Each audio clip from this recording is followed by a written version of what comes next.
Bom, vou explicar um pouquinho para vocês como achar a fração geratriz quando eu tenho um número decimal que é uma dízima, né?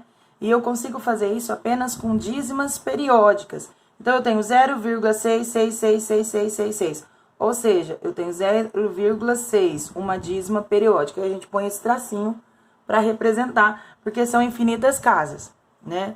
Uma das técnicas é essa que eu vou explicar aqui para vocês.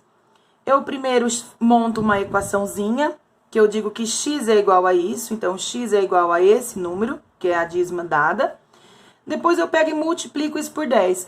Lembra quando vocês aprenderam a igualdade? O que eu faço de um lado, eu faço do outro. Quando a gente começou a falar das balanças lá, de equações, eu falei também um pouquinho sobre isso. Então, eu vou multiplicar x por 10, eu vou ter 10x, eu vou obter uma segunda equação. E vou multiplicar o 0,666 por 10. Então, o que vai acontecer? Ele vai ganhar uma casinha decimal, não vai?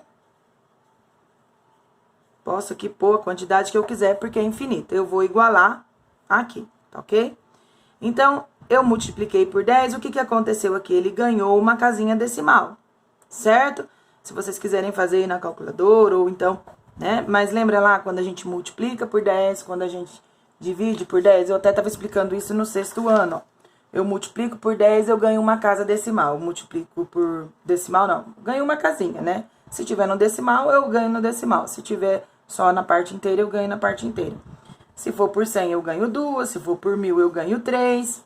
Né? E quando eu divido, eu tenho a perda, né? Eu perco.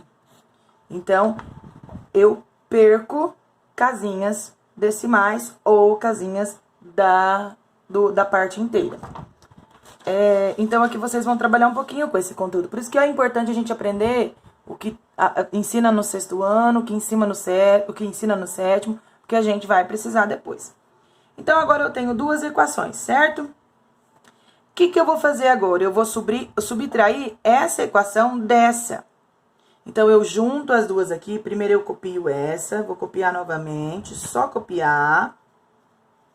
E vou subtrair essa primeira. Então, eu vou subtrair a primeira da segunda. X é igual a 0,666. Subtraio número com número e x com x. Quanto que dá, então, 6,6? Eu tiro 6 com 6 dá 0, 6 tira 6 dá 0, 6 tira 6 dá 0. 6 tira 0 dá 6.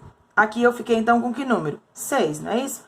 10x menos 1x, então, eu tenho 10x, eu tiro 1x, eu fico com 9x, que é igual. Então, agora eu tenho o quê? Eu tenho uma equação de 9x, que é igual a 6. Lembra lá eu explicando equação para vocês, do 1º grau?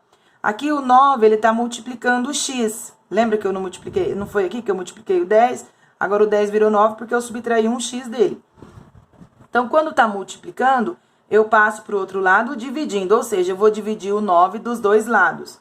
Então, eu vou deixar apenas x do lado de cá, porque o que me interessa é saber quem é a fração geratriz. O 6 já está do lado de cá, ele continua da forma como é.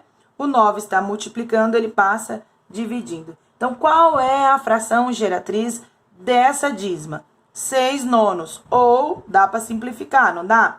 Em qual tabuada que eu encontro esses dois resultados? Na do 3.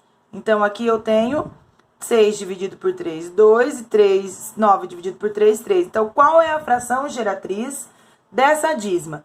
2/3. Se vocês pegarem lá na calculadora e fizer 2 dividido por 3, vai dar 0,66666, certo?